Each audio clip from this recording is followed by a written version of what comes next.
sœur Solange a posé une autre question, à savoir si on devait fêter les anniversaires. Je ne sais pas si la sœur Florence a demandé à répondre à la question plus clairement. Je ne sais pas si elle est encore en ligne. Sœur Florence.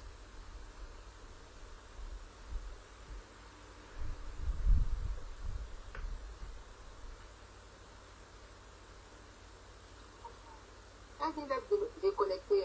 Tout à l'heure, elle vient d'être déconnectée. Ah, comme elle a travaillé aujourd'hui. Donc la sœur Solange pose la question si c'est que un chrétien doit fêter les anniversaires.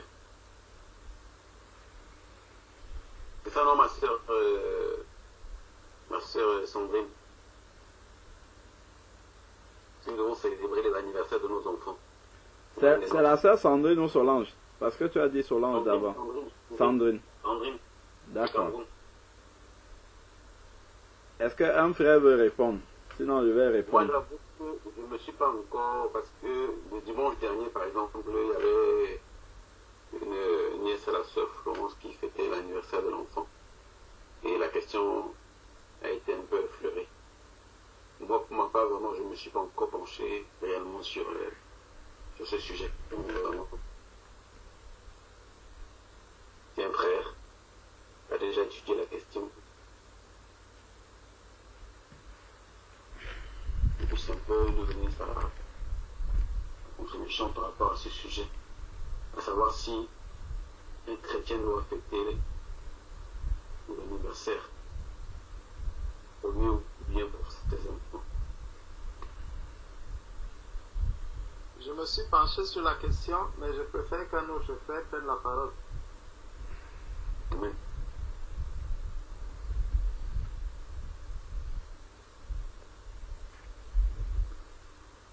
Alors,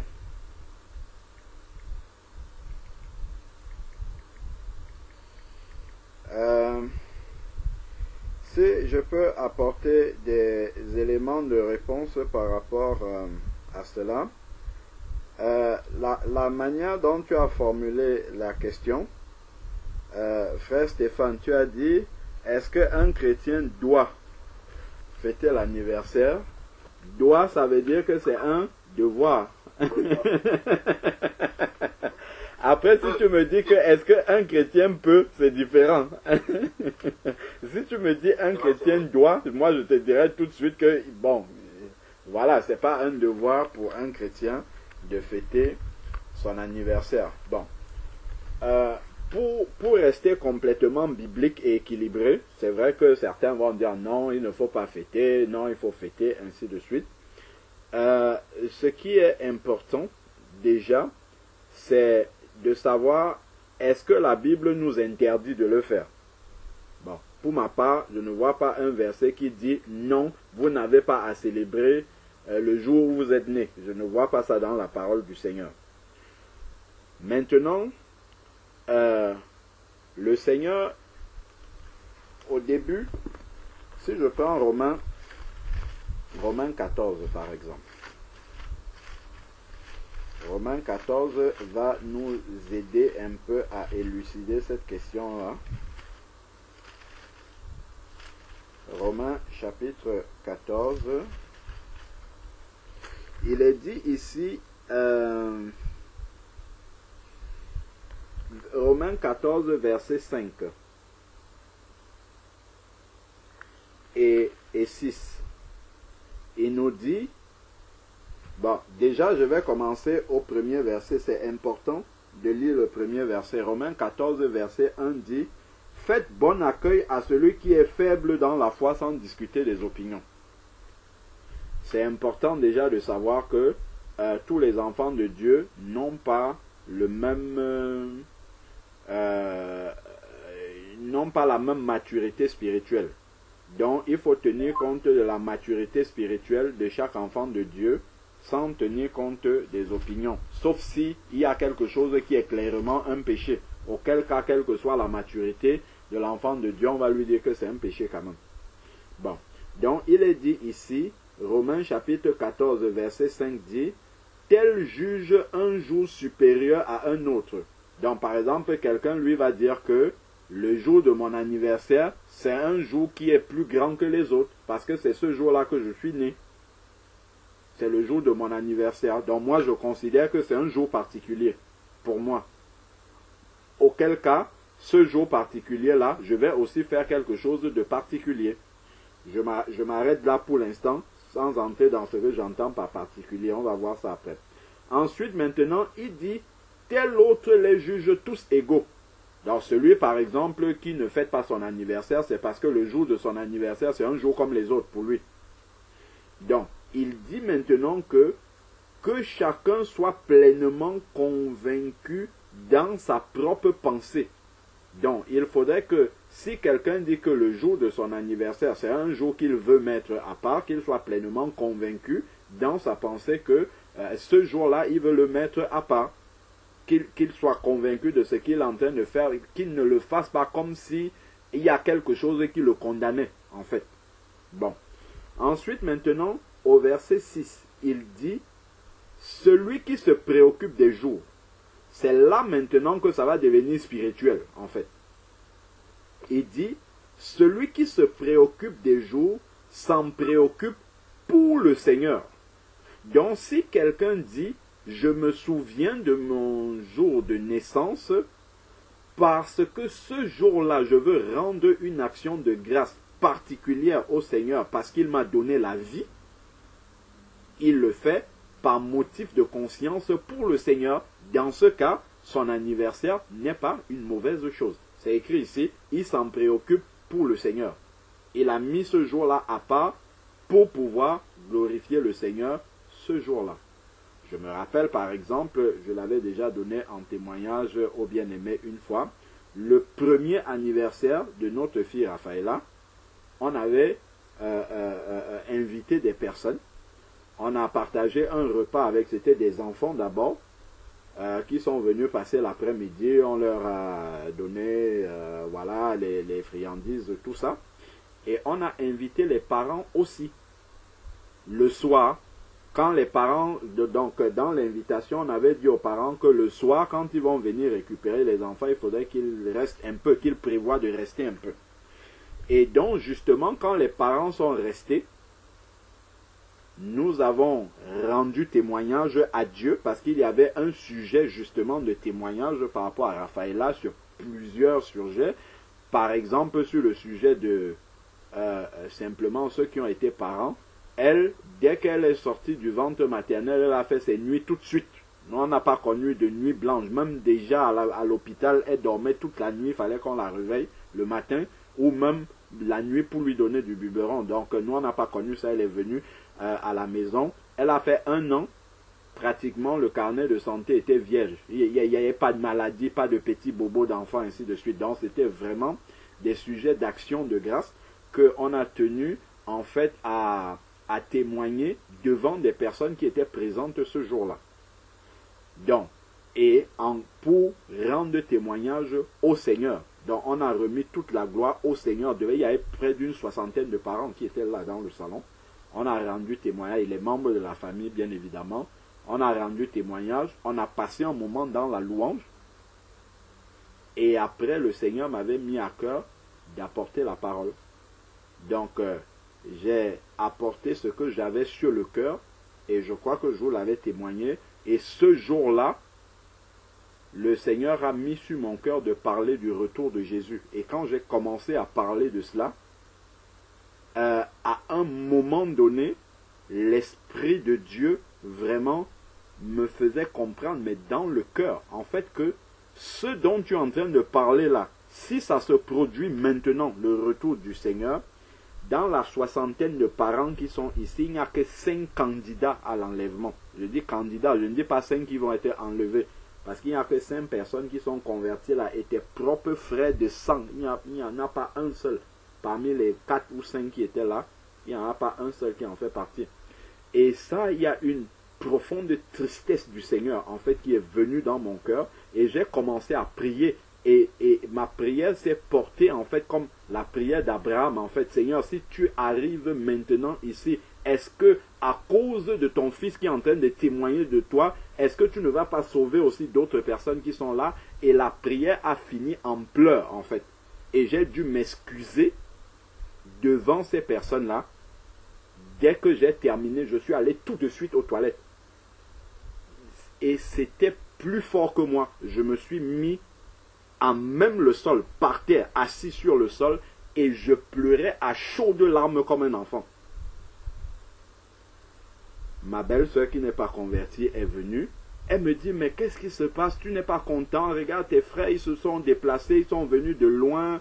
Vraiment, tu n'es pas content que nous soyons là. Bon, elle ne comprenait pas en fait ce qu'il y avait sur mon cœur. Bon, après, il y avait ceux qui étaient des enfants de Dieu, la sœur Linda et puis d'autres qui étaient là, sont venus me voir et puis on a prié ensemble. Et puis ce moment-là est passé un peu. Je suis revenu au milieu des gens, je suis resté là. Et après, quand les gens ont commencé à partir, il y a une petite brochure là sur laquelle j'avais écrit des messages sur le retour du Seigneur. Ça, c'était quand j'avais 1 an de conversion. C'était en 2009. J'ai commencé à distribuer à chaque personne qui sortait de la maison. Je leur disais, le message que j'ai commencé à partager avec vous, c'est écrit là dans le livre, là, il faut le lire. Donc les gens sont partis. Et il y a une amie de la famille qui était venue. Et il y a une de ses cousines qui était en séjour chez elle, qu'elle a amenée.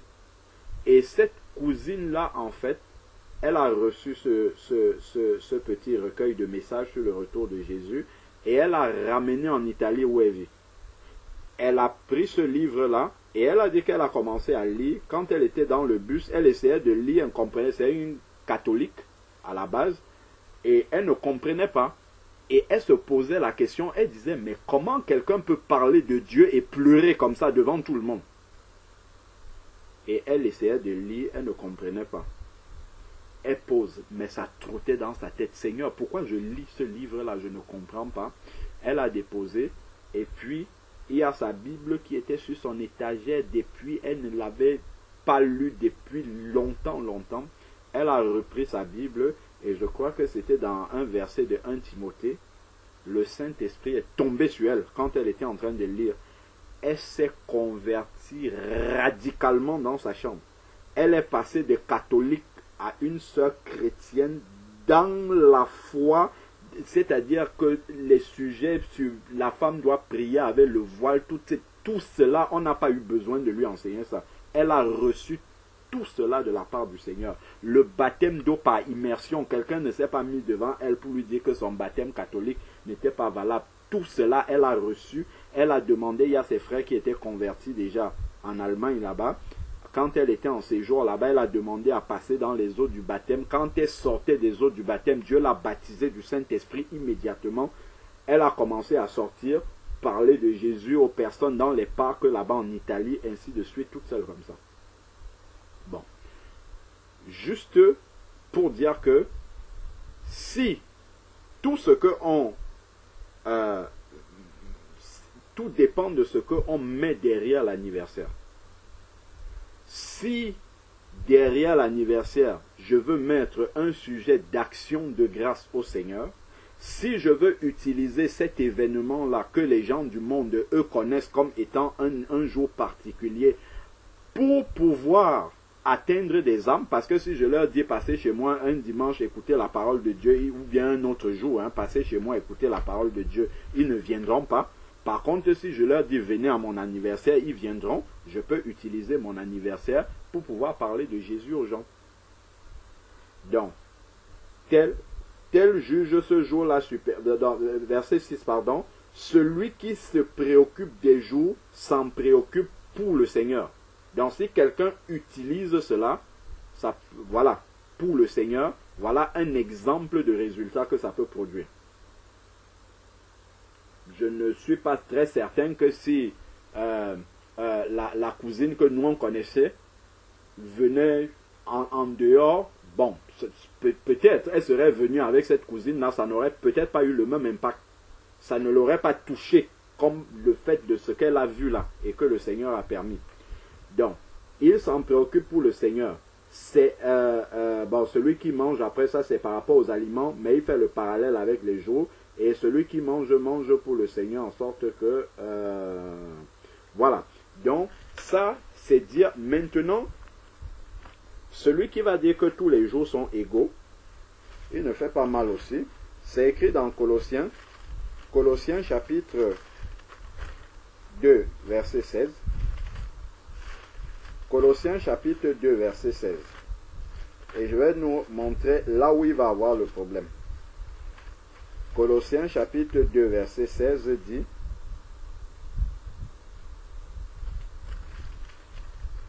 Colossiens 2, 16 dit, ainsi donc, que personne ne vous juge à propos de ce que vous mangez ou buvez, ou pour une question de fête,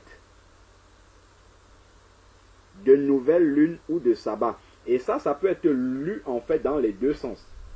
Que quelqu'un ne me juge pas parce que je fête mon anniversaire, si c'est le Seigneur que je mets devant. Si je fête mon anniversaire pour appeler des amis pour qu'on boive de l'alcool pour s'enivrer, ben ça ce n'est pas à la gloire du Seigneur. Si je dis le jour de mon anniversaire, je vais inviter les bien-aimés pour qu'on ait une bonne communion fraternelle pour rendre grâce au Seigneur, où est le problème? Que personne ne me juge au sujet d'une fête. Parce que l'anniversaire, pour moi, je peux le considérer, moi, comme étant une fête. Maintenant, si je ne l'observe pas, que quelqu'un ne vienne pas me dire aussi, tu n'as pas rendu grâce au Seigneur le jour de ton anniversaire, je lui dirais que tous les jours sont égaux pour moi. Je rends grâce au Seigneur tous les jours de ma vie. Je n'ai pas besoin d'un jour en particulier qui soit le jour de mon anniversaire pour rendre grâce au Seigneur. Pourquoi? Parce que nous sommes assis avec Christ dans les lieux célestes en Christ, comme nous dit Éphésiens 2, verset 6. Et assis avec Christ dans les lieux célestes en Christ, en fait, il n'y a plus de jour pour nous, parce que nous vivons déjà la vie éternelle. Nous vivons déjà dans l'éternité. Les jours n'ont pas de sens dans l'éternité. Quelqu'un d'autre peut dire qu'il ne fête pas son anniversaire physique, mais il fête le jour de sa nouvelle naissance. C'est aussi une possibilité. Il peut rendre grâce à Dieu aussi ce jour-là en particulier. Donc, tout est dans qu'est-ce que je mets dans cet anniversaire. Est-ce que Dieu, et ça revient d'ailleurs à la question de la sœur Claire, qui disait soyez saints comme je suis saint. Qu'est-ce qui dans mon anniversaire glorifie le Seigneur? Comment est-ce que je vais utiliser cet anniversaire-là pour rechercher la volonté de Dieu et rendre grâce à Dieu? Comment est-ce que je vais le transformer? Et maintenant, à contrario, moi qui ne fête pas l'anniversaire, est-ce que je vais porter un jugement contre mon frère qui le fait et qui rend grâce à Dieu? Là, je vais tomber aussi dans la condamnation. Je vais tomber, le Seigneur ne peut pas bénir cela aussi. Que j'ai un ressentiment contre mon frère qui lui a décidé de fêter son anniversaire pour rendre grâce à Dieu. Si je le condamne dans mon cœur, je n'ai pas le droit de le faire parce que ce n'est pas un péché qui est écrit dans la Bible comme étant un péché. Ce n'est pas écrit là que fêter son anniversaire c'est un péché. Ce n'est pas écrit dans la Bible. Donc, il faut, pour ma part, être équilibré par rapport à cela. Dans la marche normale d'un chrétien, ce qui est sûr, c'est que lorsqu'il grandira, parce qu'on a dit d'accueillir ceux qui sont faibles dans la foi, dans Romains 14, verset 1, ce qui est sûr, c'est que quand le chrétien grandira et sera affermi, sera mature, il comprendra en fait qu'il vit déjà dans l'éternité et que son calendrier est céleste et non plus terrestre, dont les anniversaires, tout ça, c'est pas quelque chose de comment dire, c'est pas quelque chose d'indispensable pour lui. Après maintenant, s'il veut s'en servir pour toucher les gens du monde parce que ça leur parle, ben, gloire à Dieu. Si en souhaitant joyeux anniversaire à quelqu'un, ça te permet de lui parler du Seigneur, ben, gloire au Seigneur. Si en allant à l'anniversaire de quelqu'un, tu comptes lui parler de Jésus à ce moment-là, ben, gloire à Dieu, c'est une âme qui va être gagnée. C'est écrit dans la parole de Dieu que si un païen vous invite et que vous décidez d'y aller, je crois que c'est dans 1 Corinthiens 8 qui parle des aliments. Donc un païen peut bien vous inviter par exemple pour son anniversaire et puis vous décidez d'y aller. C'est écrit là dans 1 Corinthiens chapitre 8. 1 Corinthiens chapitre 8, je crois crois que c'est là où il parle des viandes sacrifiées. 1 Corinthiens chapitre 10, où il parle des viandes sacrifiées aux idoles. Donc c'est le verset qui dit si un païen vous invite et que vous décidez d'y aller. Alors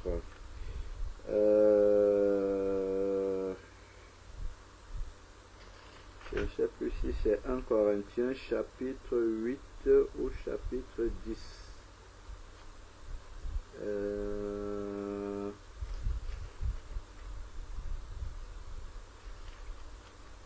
Alors, voilà, 1 Corinthiens chapitre 10, verset 27.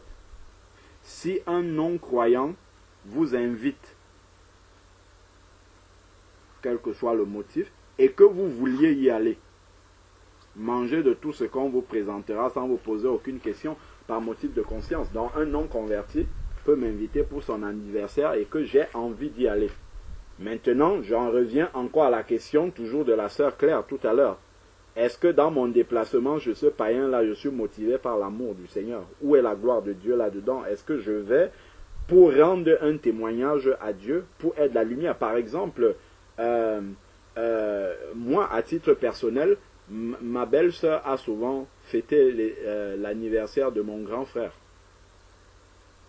Comme je n'ai pas souvent l'occasion de les voir, c'est souvent certains anniversaires, le 40e anniversaire, ou bien une fois, je ne sais pas trop, c'était le 35e, ou bien, bon voilà, elle va m'inviter. À ce moment-là, je n'ai pas souvent l'occasion d'être au milieu d'eux pour qu'ils voient Jésus vivre en moi. Je lui dis, oui, je fais le voyage, je me déplace, je viens au milieu d'eux, mais je ne fais rien de ce qu'ils font. Je suis assis au milieu d'eux, je mange, je travaille. S'il y a des tables à déplacer, à faire tout ça, je montre vraiment comment un enfant de Dieu peut être serviable. Mais quand ils se mettent à danser sur la musique mondaine, comme c'est souvent le cas, je ne vais absolument pas danser, je vais être assis là.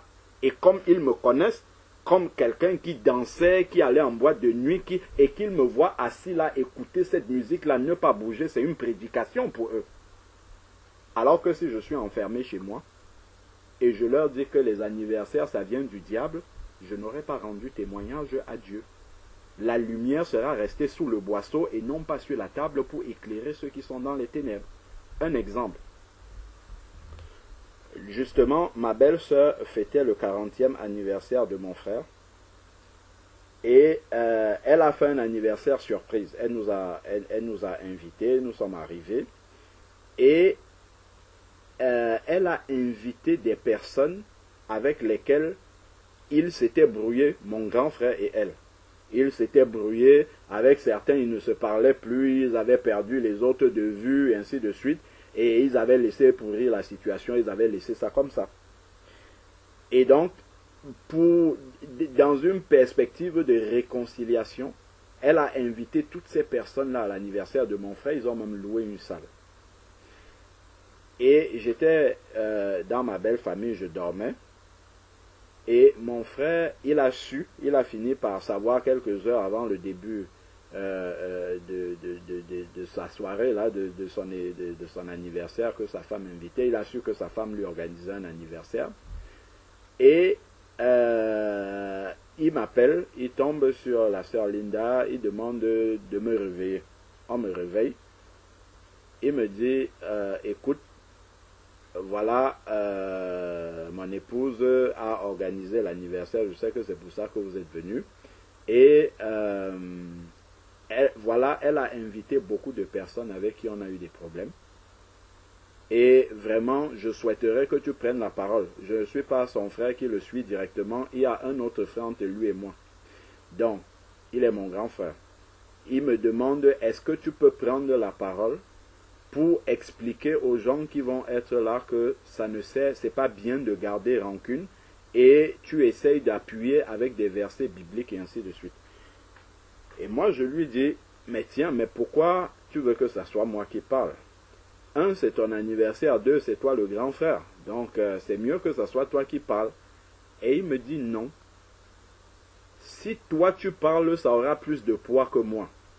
Et ça, en fait, déjà, ça me permet de comprendre que, en fait, parfois mes frères, ils me voient, ils ne vont pas approuver comme ça clairement que la voie du Seigneur que tu as choisie est la bonne, mais le jour où ils ont besoin d'un conseil sage, parce qu'ils sont placés au pied du mur, ils vont chercher ce conseil-là auprès de celui qui connaît l'Éternel.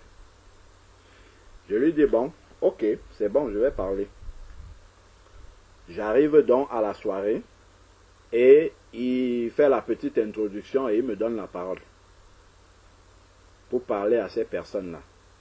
Le Seigneur a rempli ma bouche, j'ai parlé du pardon. C'était pas une prédication, c'était juste parler comme ça aux gens. Et je suis allé m'asseoir. Les gens sont restés silencieux en écoutant ça. Plusieurs personnes qui étaient invitées sont venues après me trouver là où j'étais assis pour me dire que vraiment tu as raison, on a compris. J'avais des prisonniers dans mon cœur. Dès que je rentre là, je vais les libérer tous. Je vais libérer ces prisonniers-là, ils vont partir. Le DJ qu'ils avaient pris pour cette soirée-là, à un moment donné, il vient me voir, il me dit, pendant que tu étais en train de parler, ça résonnait dans mes oreilles. C'est comme si c'est Dieu qui était en train de parler comme un tonnerre. Vraiment, je trompe ma femme. Mais en entendant ce que tu dis là, il ne faut plus que je trompe ma femme, ce n'est pas bien. Il y a un autre, pendant qu'on faisait le service, enfin le ménage à la fin de cette soirée-là, il y a un ami de mon frère qui était ivre, qui vient me parler étant ivre. Il me dit que ce que tu dis là vraiment, c'est la vérité. Ce que tu dis, c'est vraiment comme ça qu'on doit vivre. On ne doit pas se garder rancune les uns les autres. Ce sont des exemples où cette occasion-là m'est donnée pour pouvoir témoigner. Est-ce que les chrétiens observent le sabbat? Non. Mais Paul utilisait le sabbat pour aller parler aux Juifs parce que les Juifs étaient disponibles ce jour-là et ils étaient réunis à la synagogue. Ce n'était pas parce que Paul observait le sabbat ou voulait observer le sabbat avec les Juifs. Mais comme c'était une occasion pour lui de leur parler, qu'est-ce que le sabbat ne va rien enlever sur sa sanctification. Comme l'anniversaire n'enlève rien sur la sanctification d'un enfant de Dieu. J'étais dans ce milieu-là, eux ils étaient dans leurs activités, moi j'étais là pour faire le travail du Seigneur, et le Seigneur, il utilise cette occasion-là, je ressors de là, j'ai rendu témoignage, j'ai travaillé, fait le ménage, je les aidais dans tout ce qu'il fallait, je n'ai pas participé à ce qu'ils avaient. Donc, c'est ça en fait qu'on doit toujours rechercher, rechercher où est la gloire de Dieu, comment est-ce qu'on peut amener la lumière de Dieu. Nous, on avait des voisines ici, là, quand elle aménageait, au moment où elle aménageait, quand ils devaient prendre la maison en location là, enfin quand ils aménageaient à côté de nous, je les avais vus, ils étaient en train de faire le déménagement. Je me suis proposé pour les aider à rentrer les effets. C'est comme ça qu'on a noué des liens un peu voilà amicaux. Et donc lorsque leur petite fille, c'est les voisins de palier, hein, à son anniversaire, elle invitait, elle a à peu près l'âge de Raphaëla, elle invitait Raphaëla, on se déplaçait, on partait avec eux, on regarde qu'est-ce qui se passe là-bas, et on a l'occasion de leur parler du Seigneur. À chaque fois que je vais là-bas, je vais avec les traités d'évangélisation, je leur donne les traités, je parle du Seigneur, on en remet une couche, on en remet une couche, on en remet une couche, et on en remet une couche. Donc, dans tous les cas, on doit toujours rechercher la gloire de Dieu. Ce ne sont pas puisque Dieu sait ce qu'il y a dans nos cœurs. Ce n'est pas cela qui va, même si par exemple il y a la fête de Noël ou bien des choses comme ça, on sait que nous on ne participe pas à ça. Mais si quelqu'un t'invite à la fête de Noël et que tu sais que tu vas lui rendre témoignage du Seigneur ce jour-là, tu lui rends témoignage du Seigneur et après tu continues, ça n'enlève rien sur ta sanctification. Le Seigneur sait exactement qu'est-ce qu'il y a. Moi je parle même d'une fête qui n'est pas la fête du Seigneur. Donc, c'est vraiment avec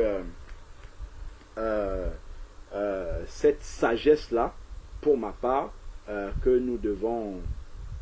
Si par exemple un enfant a son anniversaire, voilà, par exemple la petite voisine, là, quand elle avait son anniversaire, généralement qu'est-ce qu'on va faire? On va aller, on va peut-être acheter un jeu éducatif. À côté de ça, on va lui ramener un DVD, par exemple, de dessin animé biblique. On va lui ramener à côté de ça une petite Bible. La dernière fois, c'était une petite Bible en image. Elle était tellement contente. Sa mère dit que depuis, vraiment, elle disait, maman, pourquoi je n'ai pas la Bible, et ainsi de suite. Mais c'est parce qu'on est allé à son anniversaire qu'on a eu l'occasion de lui donner cette Bible-là en image. Et maintenant, de dire à sa mère, bon, écoute, maintenant, elle a la Bible, elle ne va pas deviner tout ce qu'il y a là-dedans. Il faut que toi, tu lui montres qu'est-ce qu'il y a là-dedans. Et maintenant, pour que la mère puisse lui expliquer, l'enfant va poser les questions. Donc la maman va commencer à chercher Dieu aussi. Parce que l'enfant a reçu un cadeau à son anniversaire qui parle de Dieu. Et l'enfant est intéressé par ça, dans sa naïveté. Et ça va pousser la maman à devoir chercher Dieu. C'est pour ça qu'il faut qu'on regarde vraiment comme le Seigneur regardait. Par exemple, quand le Seigneur va auprès des prostituées, va trouver les prostituées pour leur parler, il faut qu'on regarde au-delà, vraiment. Sinon, en fait, on va se faire des blocages et notre lumière ne va pas éclairer les gens. Parce qu'on s'est tellement enfermé, complètement enfermé, que notre lumière n'atteint pas les gens, à part les gens peut-être avec lesquels on travaille et ainsi de suite. Il faut vraiment avoir cette sagesse-là. Maintenant, si je suis un enfant de Dieu, peut-être nouvellement converti, ou bien pas encore affermi, ou bien encore faible devant certaines choses. Par exemple, si je sais que en allant dans un anniversaire, des païens, par exemple, je prends le cas extrême, en allant dans un anniversaire des païens, la musique mondaine va encore me tenter, il ne faut pas y aller, il faut rester chez soi, parce que ça va être une pierre d'achoppement pour nous. Si je sais qu'en allant dans un anniversaire, je vais trouver des anciens amis là-bas, qui sont pour moi une occasion de chute parce qu'ils ont encore de l'influence sur ma vie, il ne faut pas que j'y aille. Il faut que je me préserve par rapport à ça. Donc il faut être vraiment équilibré, savoir où est-ce qu'on en est avec le Seigneur. Au début, par exemple, moi, de ma conversion, je ne serais pas allé auprès de mes frères, sachant que je n'étais pas encore peut-être délivré complètement de la danse ou bien de toutes ces choses-là, ou que je serais encore envieux peut-être en les voyant danser et à me demander pourquoi il ne faudrait pas que je danse. Si j'avais encore des combats internes par rapport à ma vie passée dans laquelle je vois encore mes frères être. Si j'avais ces combats intérieurs-là, je ne serais pas allé soumettre ma chair à une telle épreuve. Mais c'est parce que tout cela, je l'ai surmonté, je l'ai traversé déjà, et en étant au milieu d'eux, je suis avec eux sans être d'esprit avec eux dans ce qu'ils sont en train de faire. Donc je peux être là et être une lumière concentrée exactement sur l'objectif du Seigneur au milieu d'eux. Donc c'est vraiment, pour ma part, l'invitation, l'exhortation que je nous apporte de savoir déjà où est-ce qu'on en est dans sa propre délivrance par rapport à tout ce qu'on va voir.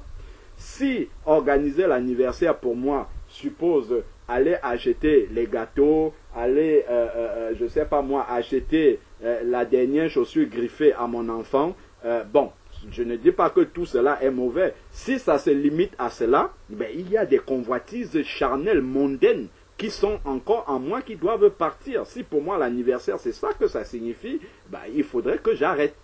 Il faudrait que je sois d'abord délivré, que je sache que si je parle d'anniversaire, c'est un sujet d'action de grâce. Je dois rechercher quelle est la volonté de Dieu là-dedans, comme on a cité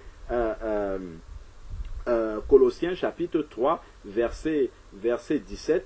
Tout ce que vous faites en parole, en pensée, en œuvre, en acte, faites tout au nom du Seigneur Jésus. Est-ce que dans l'anniversaire que j'organise, je peux vraiment dire, ça là, c'est au nom de Jésus-Christ que je l'ai fait. Si j'ai invité des amis païens et qu'on a passé toute la soirée à parler de conversations païennes, sans que jamais la volonté de Dieu ne soit venue là-dedans, sans que jamais je n'ai pris le temps de préparer cela dans la prière véritablement pour que Dieu prépare le cœur des personnes qui seront là et crée une occasion de pouvoir parler de lui, mais il n'y a pas la gloire de Dieu là-dedans. Là, en fait, c'est encore ma convoitise du monde qui s'exprime encore. Et là, ça va être une occasion de chute pour moi. Donc, il faut que je me débarrasse d'abord de ce qu'il y a dans mon cœur par rapport à l'anniversaire, par rapport à ce que je mets dans l'anniversaire. Et lorsque ça ne sera plus une occasion de chute pour moi, là maintenant, je pourrai utiliser cette occasion parce que ça parle aux païens avec la maturité spirituelle pour pouvoir atteindre les cœurs. Donc pour moi, c'est de cette manière-là, de manière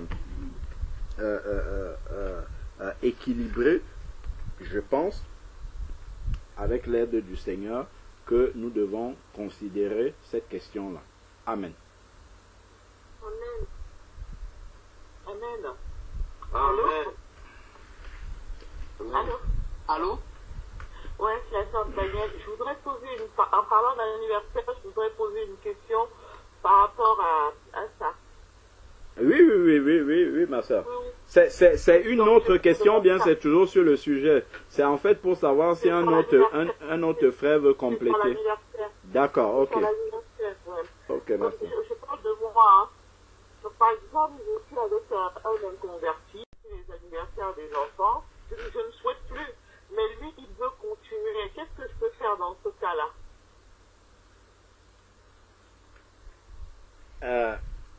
Déjà, on en revient à la question toujours de départ.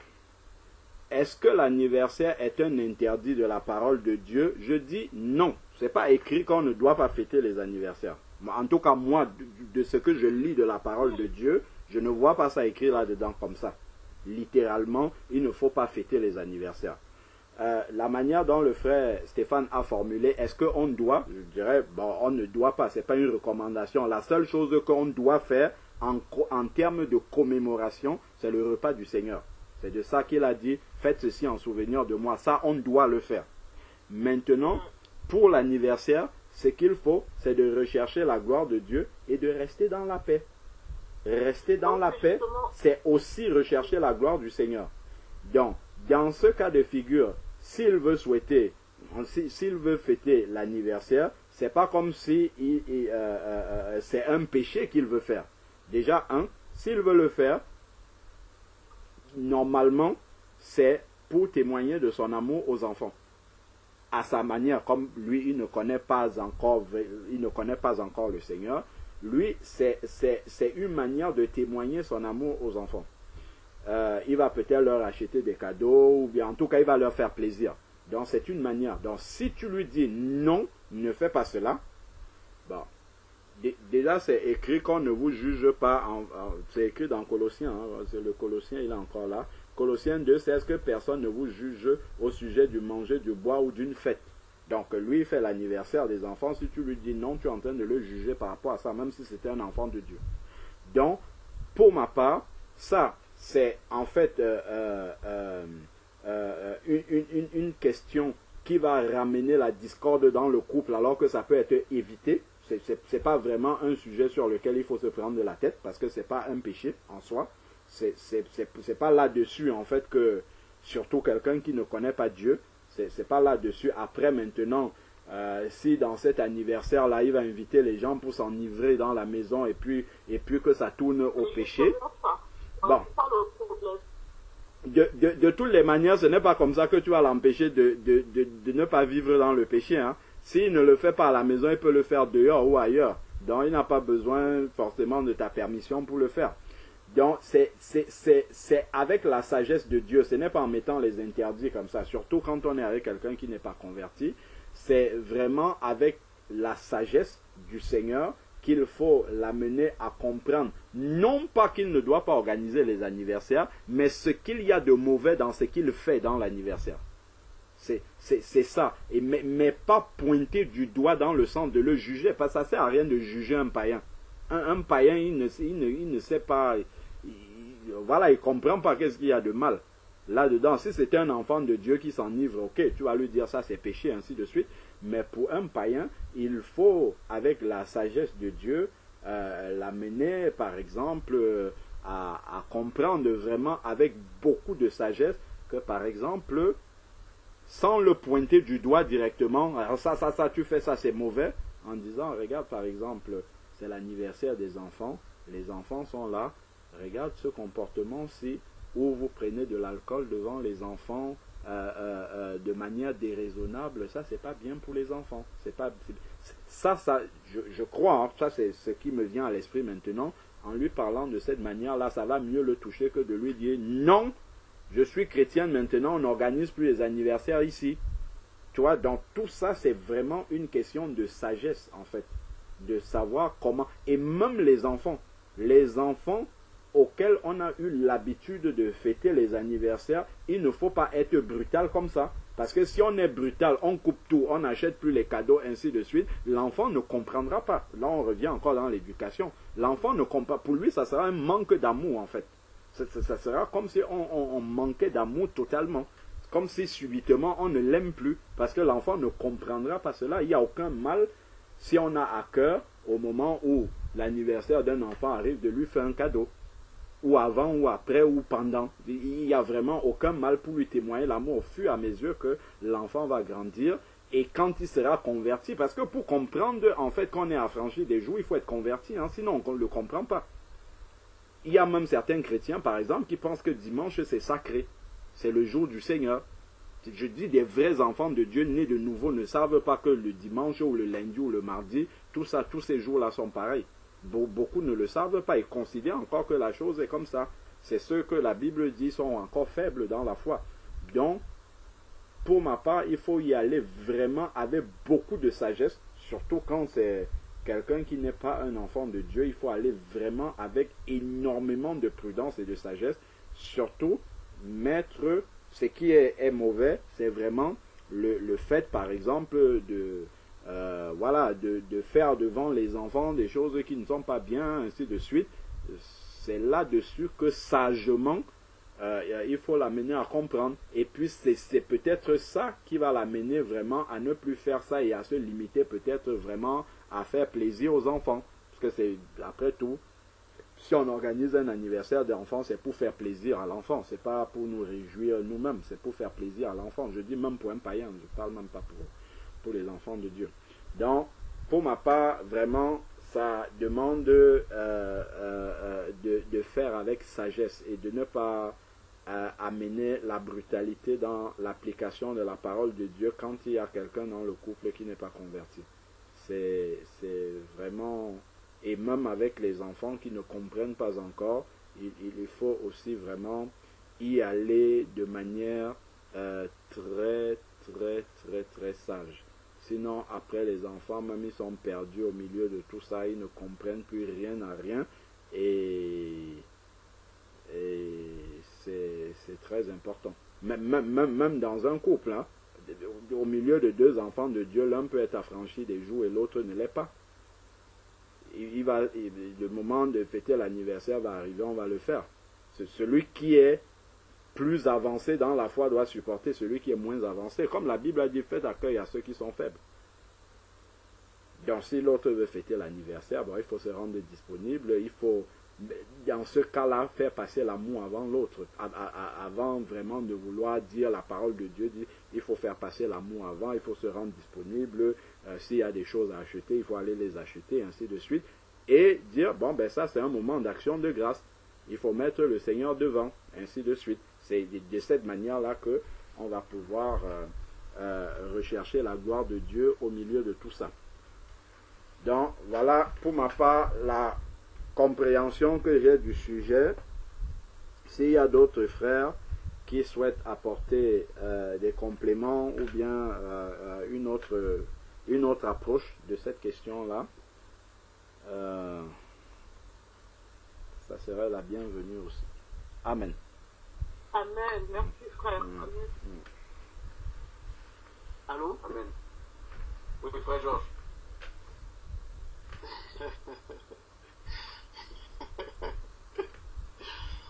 Vraiment, merci beaucoup, frère Alain. Amen. Pour...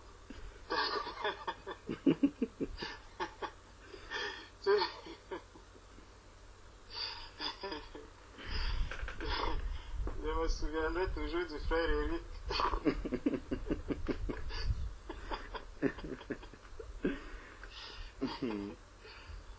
Bon, moi, ce que je comprends, déjà à partir même de l'explication que le frère nous a donnée, la compréhension qu'il nous donne, je me rends encore compte que, en fait,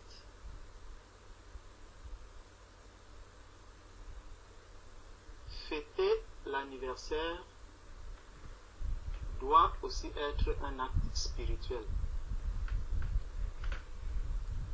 Parce que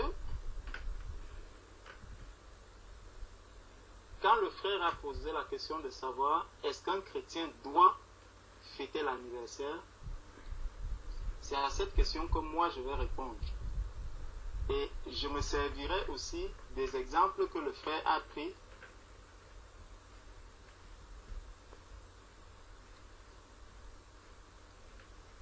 Philippiens chapitre 2, verset 20.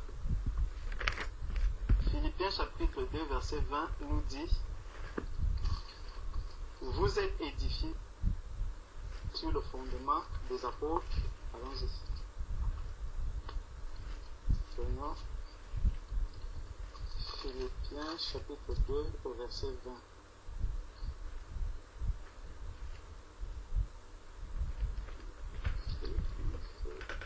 Pas Philippiens, Éphésiens.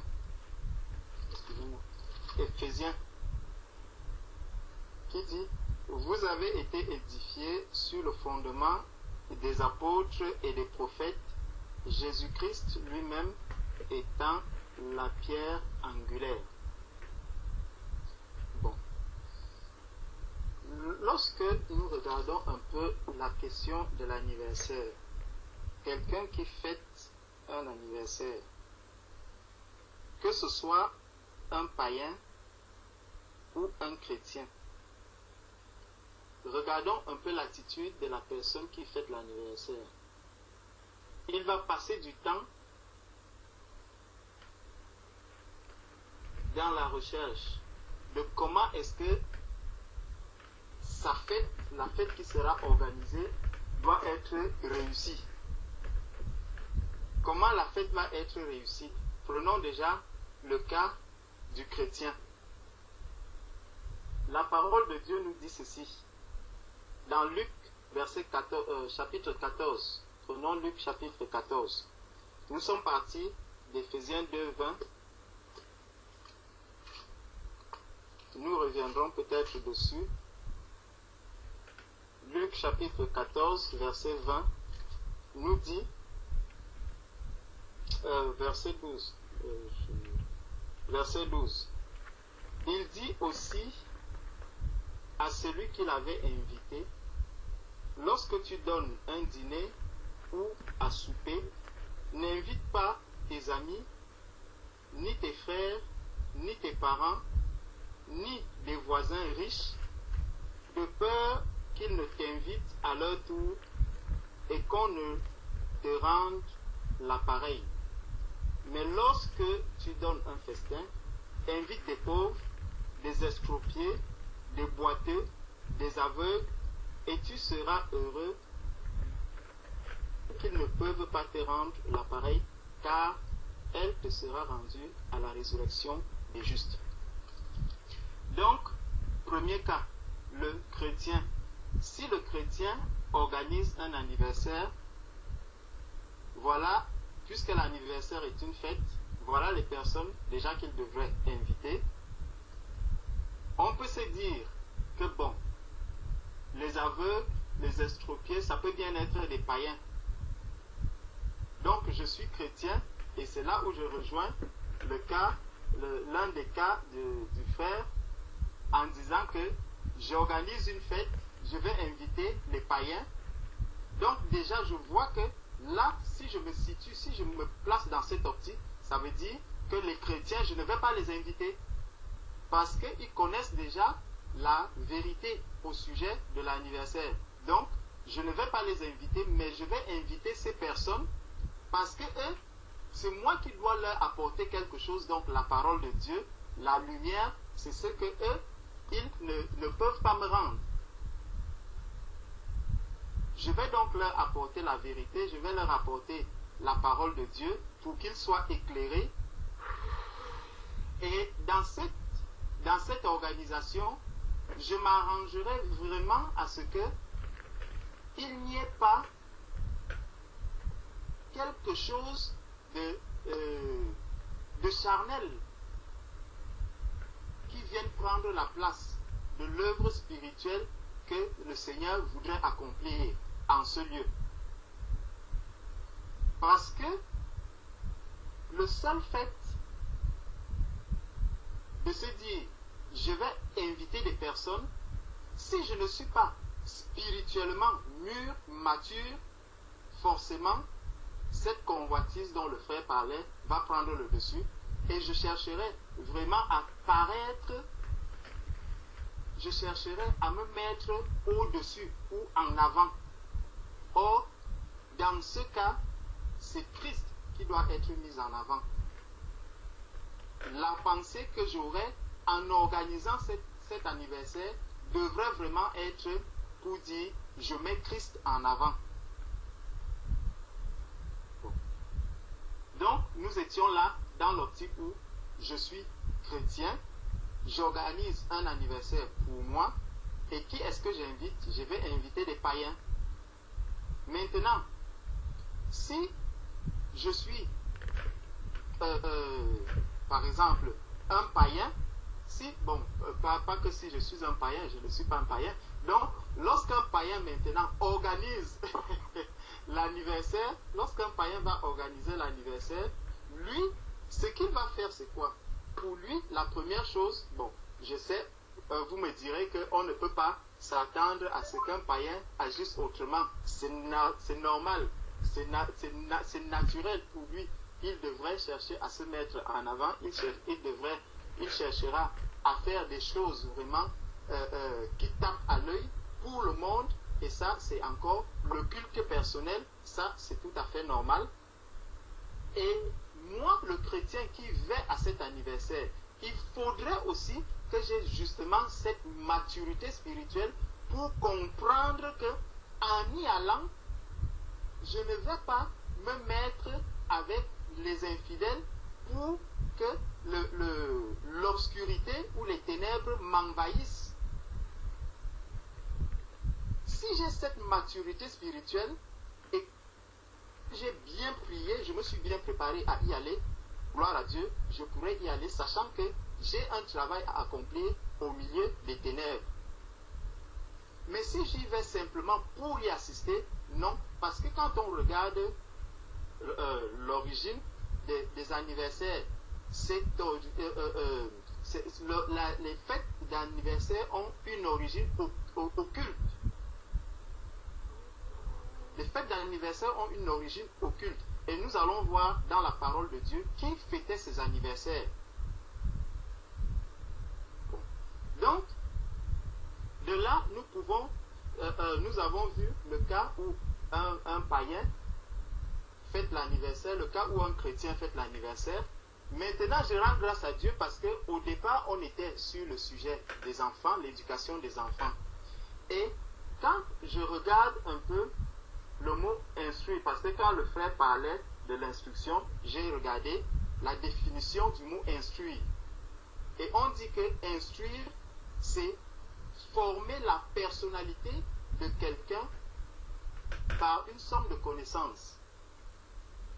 Ça veut dire quoi?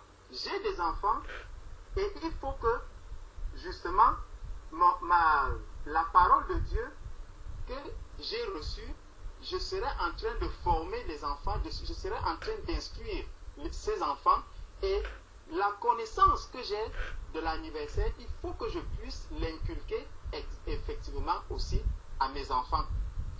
Même si je dois manifester l'amour peut-être aux enfants, car au départ on a commencé à fêter les enfants aux anniversaires, mais il faudrait que je puisse arriver à les ramener dans la vérité, que je ne laisse pas les enfants demeurer dans dans le modèle du monde. Parce que 1 Jean 2, verset 15 nous dit, n'aimez point le monde, ni les choses qui sont dans le monde. Si quelqu'un aime le monde, l'amour du Père n'est point en lui. Donc, je peux bien, pas que je peux, j'ai ce devoir-là dans mon devoir d'instruire les enfants. Je dois les amener progressivement à comprendre quelle est la volonté de Dieu par rapport à l'anniversaire. Bon. Donc, si nous prenons maintenant, regardons un peu quelque chose dans le livre de Job. Quand on prend le livre de Job, Job chapitre 1, on va nous dire que Job organisait une fête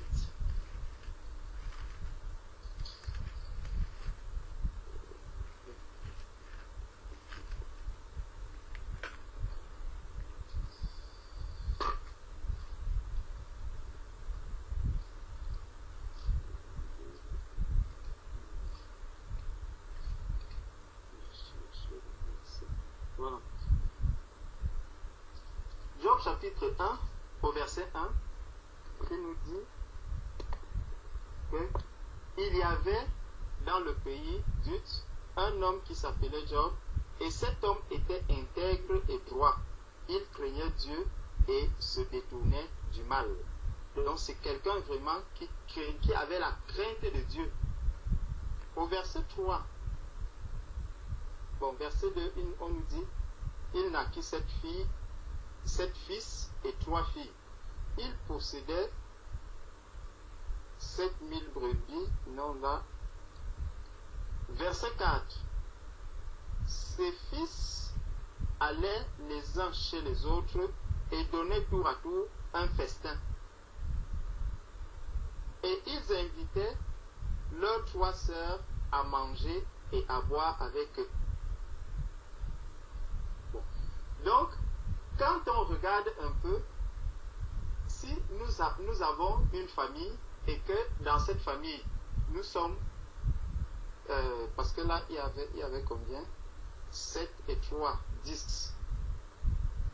On suppose, si on prend le verset 4 qui dit, ses fils allaient les uns chez les autres et donnaient tour à tour un festin. On peut le prendre comme un anniversaire.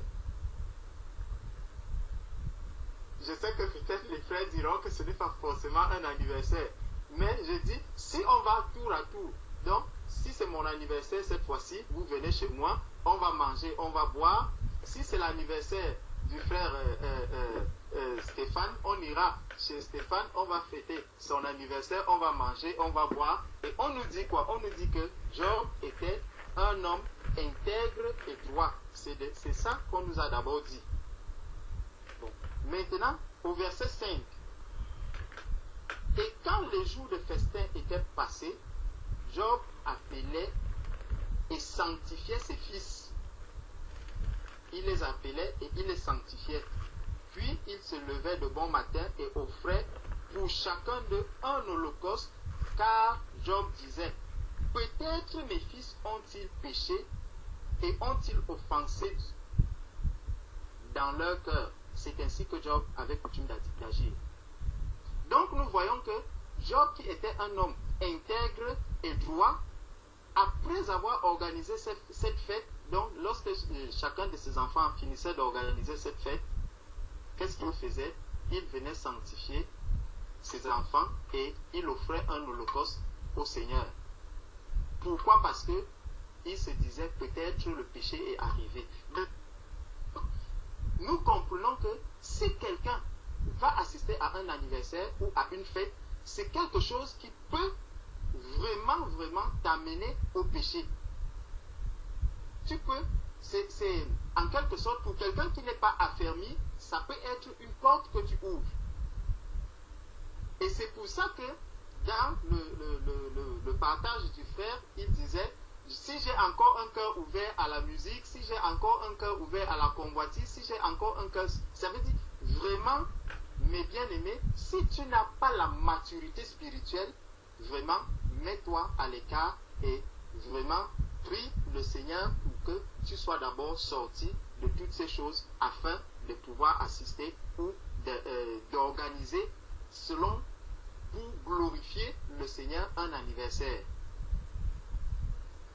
Bon, prenons, et là, qu'est-ce que le Seigneur nous dit? Par contre, le Seigneur va nous dire dans Ecclésiaste, chapitre 7, prenons maintenant Ecclésiaste,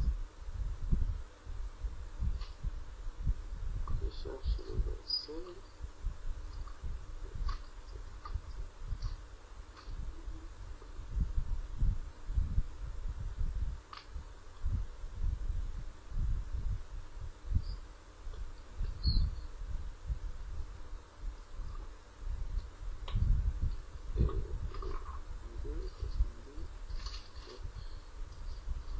Ecclésiaste chapitre 7, c'est bien le chapitre 7. Ecclésiaste chapitre 7, du verset 1 au verset 2, qui nous dit: la bonne réputation vaut mieux que le bon parfum, et le jour de la mort que le jour de la naissance. Le jour de la mort que le jour de la naissance. Mieux vaut aller dans une maison de deuil que d'aller dans une maison de festin, car c'est là la fin de tout homme, et celui qui vit prend la chose à cœur. Donc nous voyons encore la parole de Dieu qui vient encore nous donner qui vient nous exhorter. Qui vient nous exhorter. Cela ne veut pas dire, jusque-là, je ne dis pas que si quelqu'un organise un anniversaire, il est déjà dans le péché. Non, c'est pas ça que je suis en train de dire. Mais je dis bien que ça demande beaucoup de maturité, une grande maturité spirituelle. Ça demande vraiment beaucoup de sagesse venant du Seigneur, soit pour organiser ou même pour aller assister. Donc, si on n'a pas encore cette sagesse et si on n'a pas encore cette maturité, je crains qu'on ne tombe facilement et qu'on ne laisse une porte ouverte. Bon, quand on va maintenant regarder dans Genèse chapitre 40, Genèse chapitre 40,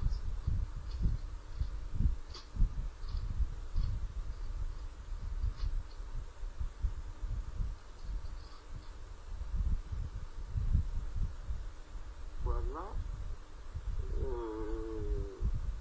verset 20, Genèse chapitre 40, verset 20. Le troisième jour, jour de la naissance de Pharaon, il fit un festin à tous ses serviteurs. Pharaon fait un festin à tous ses serviteurs. Donc, Pharaon, est-ce que lorsque Pharaon va organiser le festin, ça sera pour faire quoi? Ça sera justement pour se mettre en avant le culte de la personne. Ça sera, c'est ce que Pharaon est en train de faire ici. Et il éleva la tête du chef des échansons et la tête du chef des panetiers au milieu de ses serviteurs. Il rétablit le chef des échansons dans sa charge de chansons pour qu'il mit la coupe en main de Pharaon, mais il fit prendre le chef. Donc, nous voyons ce que Pharaon a fait. On peut encore le voir peut-être dans Matthieu 14, et ça encore, ça va nous montrer ce qui se passe, parce que vraiment, je dis, pour moi, pour ce qui me concerne, vraiment, gloire à Dieu, depuis ma naissance, j'ai organisé un seul anniversaire, et je sais ce que j'avais fait. J'étais encore païen, et je me rappelle de tout ce que j'ai fait. Mais aujourd'hui, vraiment, si quelqu'un m'invite à l'anniversaire, je vais d'abord beaucoup prier, peut-être même jeûner avant d'y aller. Gloire à Dieu pour mes enfants, ça ne se fait pas. La seule chose, peut-être le jour que l'enfant a, si l'enfant vient nous dire, c'est mon anniversaire, ceci déjà dans ma tête, bon, les jours même, je ne les connais pas beaucoup, les jours de naissance de mes enfants, non, vraiment, je ne les retiens pas. Donc, quand on regarde dans Matthieu chapitre 14,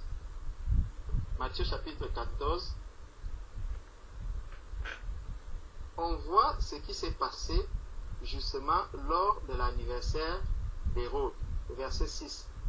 Or, lorsqu'on célébra l'anniversaire de la naissance d'Hérode, la fille d'Hérodias dansa au milieu des convives et plut à Hérode.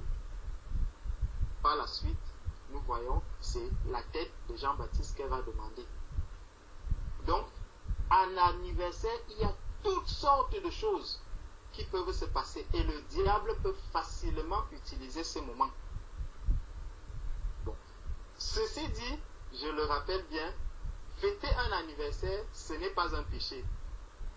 Pour quelqu'un qui a la maturité spirituelle, il va le faire vraiment avec l'Esprit de Dieu. Mais quelqu'un qui n'est pas encore mature, vraiment, moi, je lui conseillerais de prendre encore du temps devant le Seigneur et de prier pour que ce qu'il va faire soit vraiment pour la gloire du Seigneur.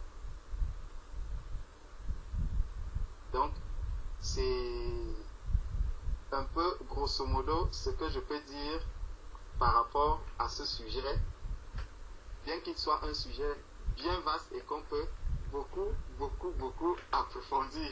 Amen. Amen. Amen. Amen. Amen. Si je comprends bien, c'est l'esprit qu'il y a derrière l'anniversaire. C'est qu'est-ce qu'on met derrière cet anniversaire-là. Est-ce que c'est Dieu qu'on met en avant ou est-ce que c'est nous que nous mettons en avant? Et cela demande la maturité.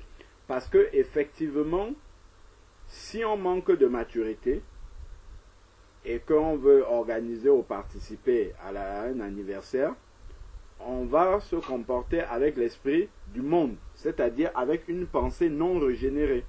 Donc on va le faire comme on le faisait, comme on était dans le monde, en fait. C'est de cette manière-là qu'on va le faire. Donc, je crois que c'est pour ça, effectivement, que le frère dit, si jamais on est même amené à devoir le faire, il faudrait que notre pensée soit bien renouvelée et qu'on se pose bien la question, est-ce que Colossiens chapitre 3 verset 17 sera vérifié? Tout ce que vous faites en parole, en pensée, en acte, faites tout au nom du Seigneur Jésus-Christ. Est-ce que pour cet anniversaire-là, je pourrais dire, je le fais pour la gloire du Seigneur Jésus-Christ? Est-ce qu'il y aura une gloire là-dedans? Bon. Amen. Ça c'est l'anniversaire de naissance. On peut parler de l'anniversaire de mariage aussi. Le mariage vient de Dieu. D'ailleurs, la naissance même aussi vient de Dieu. Donc, la question que j'avais à poser, est-ce que le jour où je suis, le jour de ma date d'anniversaire, je peux faire cette prière-ci? Je dis, Père, je te rends grâce de ce que tu m'as donné une année de plus. Que la gloire te soit rendue pour tous les matins où tu m'as renouvelé le souffle de vie jusqu'à ce jour-ci. Au nom de Jésus-Christ, Amen. Est-ce que ça c'est une prière biblique ou pas? Le dirais Amen. Rendez grâce à Dieu. Bon, c'est que c'est bon. Je crois que là, on a bien compris alors. Donc, le problème n'est pas l'anniversaire, mais le problème est l'esprit dans lequel on fait l'anniversaire, parce que, en fait, l'anniversaire a une forte influence mondaine. Donc, et comme nous avons été formatés par le monde, il y a une forte probabilité que nous soyons envahis par un esprit mondain, déjà par les gens que nous allons inviter. Si c'est nous qui organisons, qui vont venir avec un esprit mondain, et puis de toute manière, si nous y allons, ce qu'on va trouver là-bas, si les personnes ne sont pas converties, et même si elles sont converties et non renouvelées dans leur pensée, c'est encore un esprit mondain qu'on va trouver là-bas. Et c'est de ça, justement, qu'il faut se prémunir, parce que ça peut être une pierre d'achoppement pour notre marche, si on n'est pas affermi. Voilà, en gros, je crois, comment est-ce qu'on peut aborder cette question-là. Amen. Amen. Gloire à Dieu. Gloire à Amen. Dieu, frère. Gloire à Dieu. Amen. Y a-t-il d'autres contributions par rapport à ce sujet?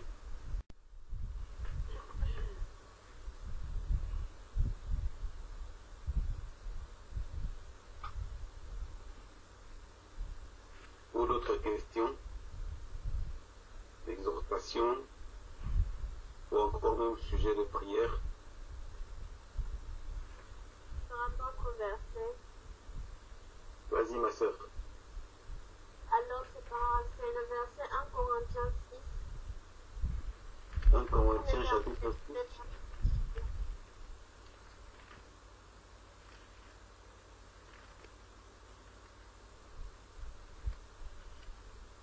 Et aussi 1 Corinthiens 10, 23 aussi. Verset 12, tu dis. 1 Corinthiens 6 et 1 Corinthiens 10. Verset... Est-ce que le verset 12, tout m'est permis?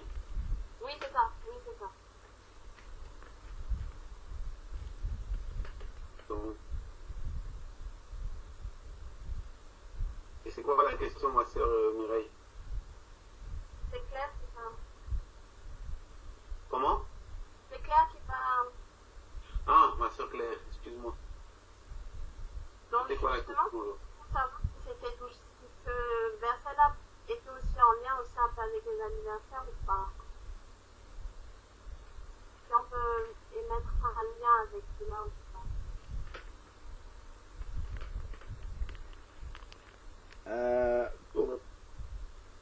Vas-y, frère. Oui, pour ma part, sœur Claire, effectivement, on peut mettre en lien ce verset-là avec les anniversaires. Ça peut rentrer là-dedans. Tout m'est permis dans le sens où l'anniversaire, c'est pas un péché. Donc, ça m'est permis. Et par contre, tout ne m'est pas utile. Donc, la question que je me pose derrière un anniversaire que je vais célébrer ou auquel je vais participer, de quelle utilité me sera-t-il? Est-ce que cet anniversaire-là va me permettre de glorifier Dieu? Est-ce que cet anniversaire-là va me permettre de parler de Dieu? Moi, je vois par exemple récemment, pas plus tard qu'il y a peut-être 2-3 semaines en arrière, il y a ma cousine qui a organisé son anniversaire et elle m'a invité. Et je suis parti. Et étant là-bas, je sais que toutes les fois que je suis là-bas, on va toujours me donner la prière. Et ça m'a permis de prier là au milieu d'eux pour demander au Seigneur parce que je lui avais déjà prêché l'évangile, que vraiment qu'elle puisse se tourner totalement vers le Seigneur. Et je pense que si j'étais resté chez moi, ça serait un témoignage en moins. Et là, il y avait la famille réunie, il y avait mes cousins, et ainsi de suite. Et on en est venu à parler de la parole de Dieu, et j'ai pu ouvrir la Bible et leur parler de ça. Donc là, ça a été d'une utilité parce que pour moi, ça a rendu témoignage au Seigneur et surtout une couche de plus encore à mes cousins qui étaient là, que je ne vois pas souvent régulièrement. Et ce n'est pas non plus une pierre d'achoppement pour moi, parce que tout ce qui se passe à côté là, ça n'a aucune influence. Dès que je sors de là, pour moi, c'est bon, je suis parti dans autre chose. Après, maintenant, ici, tout m'est permis, mais je ne me laisserai asservir par rien. Donc, en fait, pour moi, ce n'est pas non plus une obligation.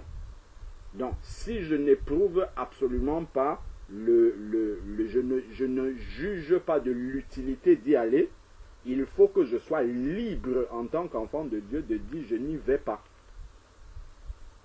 Parce que pour certaines personnes qui ne sont pas encore délivrées dans leur cœur, il y aura un fort combat intérieur. Par exemple, quand on dit il faut avoir de la maturité pour aller dans un anniversaire ou pour organiser, pour certaines personnes, ça va représenter un vrai combat. Ils ne sont pas encore libres de le faire, vraiment sans souffrir intérieurement.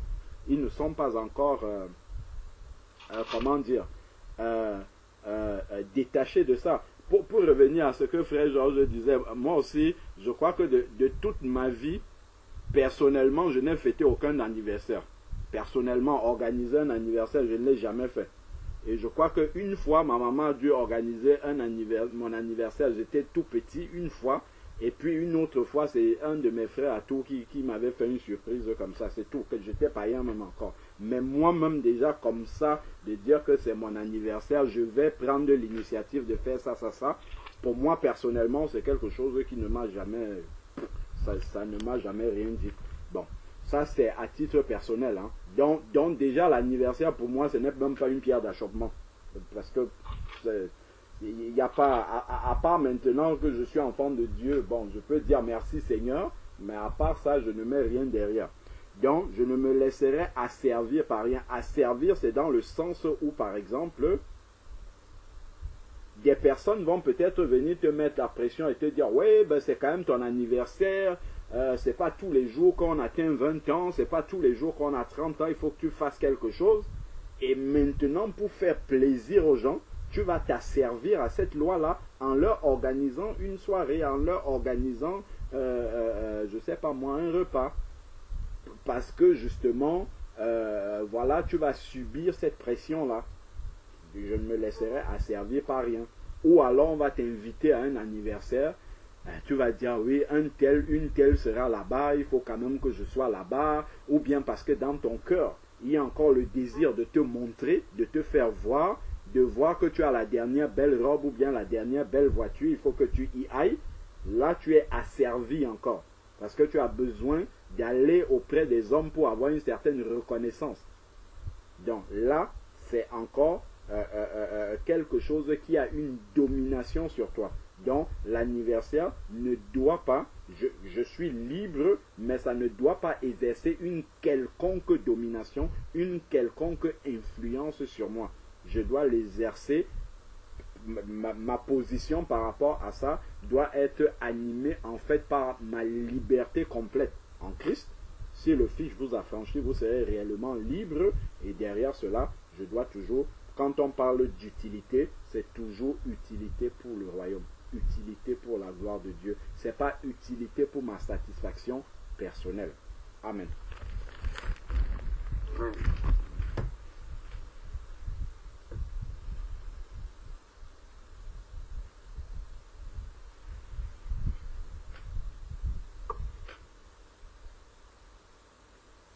Y a-t-il d'autres contributions par rapport au sujet ou d'autres questions?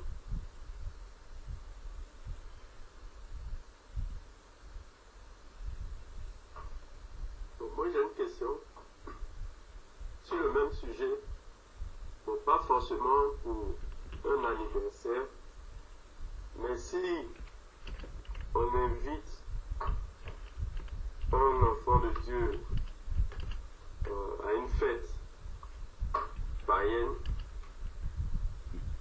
est-ce que le fait que nous y allions, ça peut pas être une pierre d'achoppement pour ceux qui sont faibles dans la foi et qui peuvent nous voir là-bas? Par exemple, si on t'invite à une fête, je sais pas moi, peut-être le 31 décembre, et puis voilà, l'alcool, tout ce qui est païen, la musique mondaine et tout ça. Et puis, moi, vraiment par la grâce de Dieu, Dieu m'a détaché de ces choses-là. Donc je peux aller m'asseoir je peux avoir une bonne intention vraiment par rapport à celui qui m'a invité, vraiment chercher une occasion pour lui vraiment annoncer la parole. Mais maintenant, ceux qui me connaissent en tant qu'enfant de Dieu, ils me voient là-bas. Est-ce que ça ne va pas créer dans leur cœur une petite confusion? Voilà, parce qu'il ne faut pas également que nous soyons cause d'une pierre d'achoppement pour les autres. Bon, c'est juste une question, vraiment.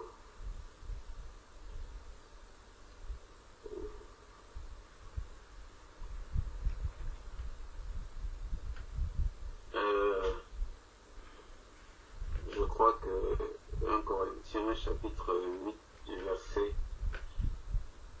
9 à 10, la Bible nous dit que prenez garde toutefois que votre liberté ne devienne une pierre d'achoppement pour les faibles. Car si quelqu'un te voit, toi qui as de la connaissance assis à table dans le temple d'idole, ta conscience à lui qui est faible, ne le portera-t-elle pas à manger des viandes sacrifiées aux idoles? C'est vrai que dans ce cadre-ci, on parle des viandes sacrifiées. Et je crois que ça peut s'appliquer également dans d'autres situations, comme dans des fêtes ou dans autre chose. Si quelqu'un qui est faible dans la foi te voit, toi qui es pour lui peut-être un modèle dans la foi, faire des choses que, comment dire, bref, ça peut être une pierre d'achoppement pour lui, non? Lui qui est faible dans la foi, ça peut l'induire. Parce que j'ai vu par exemple des personnes, par exemple, qui avaient comme modèle des hommes, et puis qu'ils apprennent que tel homme de Dieu, on l'a attrapé, il a violé, ou il a couché, ou il a fait, et puis ils disent directement ça vaut pas la peine, quoi. Tu vois un peu?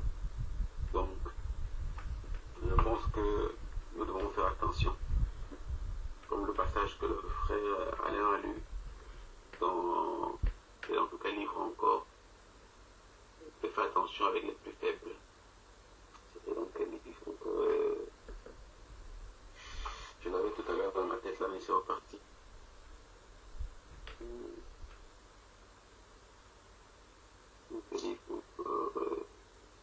Bref, de vraiment de faire attention avec ceux qui sont faibles dans la foi.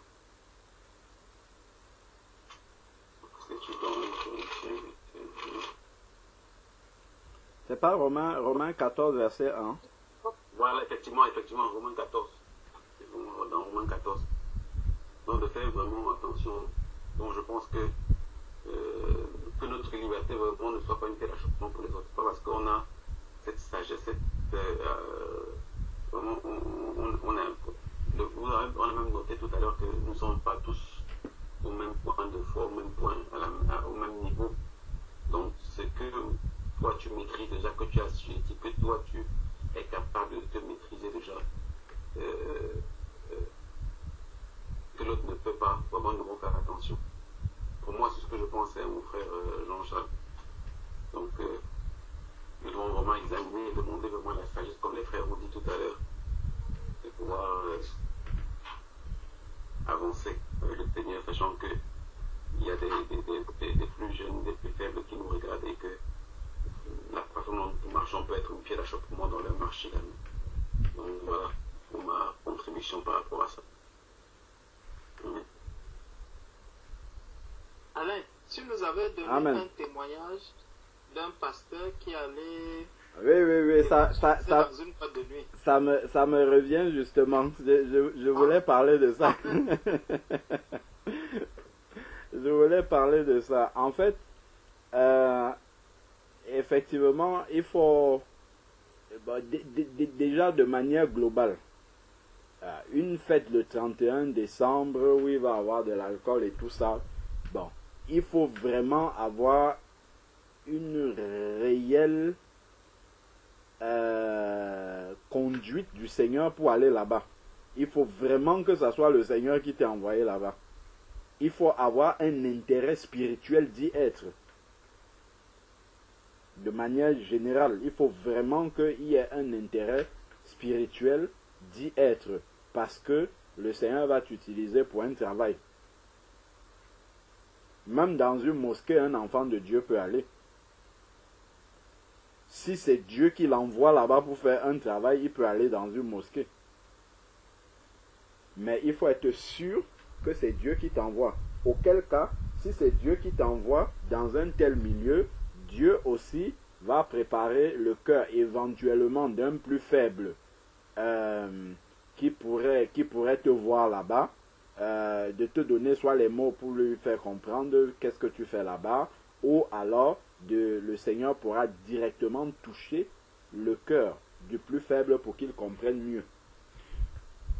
Donc, il faut vraiment que ça soit sous la conduite du Seigneur. Donc, le témoignage que frère Georges rappelait, c'est le frère Reina Bonke, qui est un évangéliste qui se déplace à travers le monde entier, mais beaucoup plus en Afrique, pour aller apporter l'évangile et tout. Donc, un jour, il était en tournée d'évangélisation au Nigeria. Et il fait des tournées où il prêche en plein air, comme ça, il y a souvent beaucoup de gens qui viennent là, il y a des prières, des guérisons, ainsi de suite. Et il prêche continuellement plusieurs jours de la semaine. Et lorsque la campagne d'évangélisation du samedi soir arrive, il voit distinctement que la composition du public qui l'écoute avait changé. Il regarde, c'était les personnes d'un certain âge et tout. Et après, il va poser la question comme ça, en parlant au micro, il va demander, mais où sont les jeunes de la ville? Et puis on lui dit que, mais c'est le samedi soir, les jeunes de la ville sont en discothèque. Donc aucun jeune ne peut venir écouter l'évangile là. Le samedi, en tout cas, il n'y a pas beaucoup de jeunes qui peuvent venir écouter l'évangile là un samedi.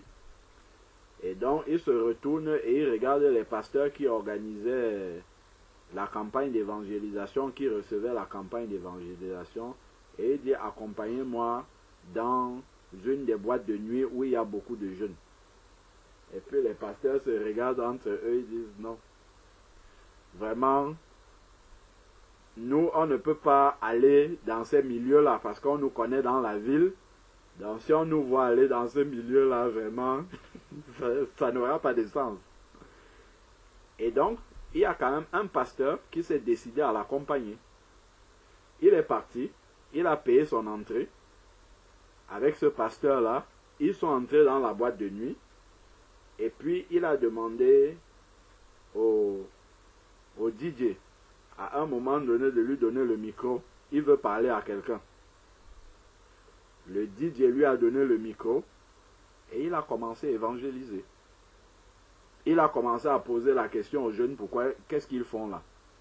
Lui, il est en train de prêcher dehors là-bas pour eux, qu'est-ce qu'ils font ici? Il a commencé à leur parler, le DJ même, au fur et à mesure qu'il parlait, a baissé et a fini par arrêter la musique. Tout le monde dans la boîte de nuit a commencé à écouter l'évangile. Et à un moment donné, lui-même n'a pas compris comment les jeunes, la plupart se sont mis à même le sol, par terre. Ils ont commencé à pleurer sur leur péché, en commençant par le gérant de la boîte de nuit lui-même. Et celui qui rend ce témoignage-là, ce n'est pas le pasteur, ce n'est pas l'évangéliste, pardon. C'est le gérant de la boîte de nuit qui rend ce témoignage-là. Parce qu'il est devenu un serviteur de Dieu. Et cette boîte de nuit-là, c'est un endroit où les gens viennent apprendre l'évangile aujourd'hui. Les gens viennent recevoir l'évangile. Ça s'est passé au Nigeria. Donc, pour dire que si c'est Dieu qui t'envoie, même si c'est dans n'importe quel milieu, regardez Jésus quand il arrive au pays de Gadara, les sépulcres là où il y a les deux démoniaques, c'est un endroit où personne ne passe. Mais lui, c'est par là même qu'il est arrivé d'abord. c'est par là, dans cet endroit-là, qu'on peut considérer comme tellement démonisé. C'est là qu'il est arrivé parce qu'il y avait quelqu'un à sauver là-bas. C'est par là qu'il a, mais il faut vraiment être conduit par le Saint-Esprit, être sûr. Je crois que j'ai même déjà entendu aussi le témoignage d'une personne, une sœur, qui a dit qu'elle s'est convertie parce qu'un frère lui a parlé de Jésus en boîte de nuit. Et ce frère-là était venu juste pour lui parler, après il est rentré. Mais il faut vraiment, en fait, que celui qui pose un tel acte, il faut vraiment que Dieu l'ait envoyé pour aller faire ce travail-là. Surtout, déjà, si c'est encore une pierre d'achoppement pour lui, et puis de deux, aussi par rapport à ceux qui sont encore faibles et qui pourraient le voir dans ce milieu-là. Donc, c'est vraiment important, en fait, de demander la sagesse au Seigneur. Après, maintenant, si c'est juste pour aller à une fête du 31 décembre, juste pour aller comme ça en se disant, bon, il pourrait avoir peut-être une occasion de parler à quelqu'un. Je ne sais pas si c'est vraiment sage de procéder de cette façon-là. Voilà, pour ma part, sur cette question-là, ce que je pourrais apporter. Amen. Amen. Amen, amen. Merci beaucoup, frère. Merci, frère Stéphane aussi. Amen, amen, amen.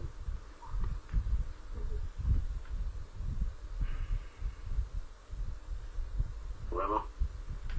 Quand c'est Dieu qui conduit, je crois que nous-mêmes il prendra soin de ses prédits. Amen. Amen. Et on n'aura pas à s'inquiéter. Mais si nous sommes conduits par la chair, ça fera plus de dégâts. Tout à fait. Mais quand c'est Dieu qui envoie, lui-même prend soin de nous. Il prend soin des prédits qui sont au dehors. Je pense que dans le cas de Renard Bonk, ça paraît même comment dire encore, ça paraît que c'est comme un film, ça paraît irréel, mais pourtant notre Dieu, on reconnaît que c'est un Dieu puissant. Amen. Amen. Un Dieu puissant vraiment qui agit là où on n'attend même pas. Et c'est justement parce qu'il est Dieu qu'il fait ce genre de choses-là. Et nous, comme le frère a dit, vraiment être envoyé, être conduit, être mandaté pour Dieu. C'est Dieu même qui doit t'envoyer là. D'où avoir une intimité réelle et pouvoir reconnaître vraiment le mandat de Dieu dans ce genre de choses-là. Parce que on peut être confondu quand on n'a pas une réelle relation. C'est la chair qui nous amène là-bas et on a confondu la voix de Dieu et la voix de la chair. Et la conséquence de ça, c'est le pied d'achoppement, comme on citait tout à l'heure. Mais quand on est mandaté par Dieu, on voit le fruit que cela produit. Et justement, comme le frère parlait de la sœur qui a été évangélisée en boîte et que le monsieur est venu, il a juste fait ce qu'il avait à faire et il est parti. C'est un grand témoignage. C'est vraiment un grand témoignage. Nous cultiver encore et encore et encore notre relation avec Dieu. De façon, vraiment comme la Bible nous dit, la nature ne vous enseigne-t-elle pas. Quand on voit comment l'enfant est attaché à ses parents, de telle manière qu'il reconnaît la voix de ses parents parmi tant de voix des parents. Il est capable de capter. Vous mettez 10 femmes, parmi les 10 femmes, il reconnaît la voix de sa mère parmi les 10. Même si toutes parlent en même temps, il dira non, il perçoit. Et vraiment, je pense que c'est une intimité-là que nous devons cultiver avec notre Dieu, de pouvoir être sensible parce qu'il dira, mes brebis écoutent ma voix et me suivent. Comme l'enfant de loin peut distinguer la voix de ses parents. Donc je pense que nous devons cultiver cette voix-là en nous, cultiver vraiment cette sensibilité au Saint-Esprit et à la voix de Dieu, pour ne pas nous tromper et faire plus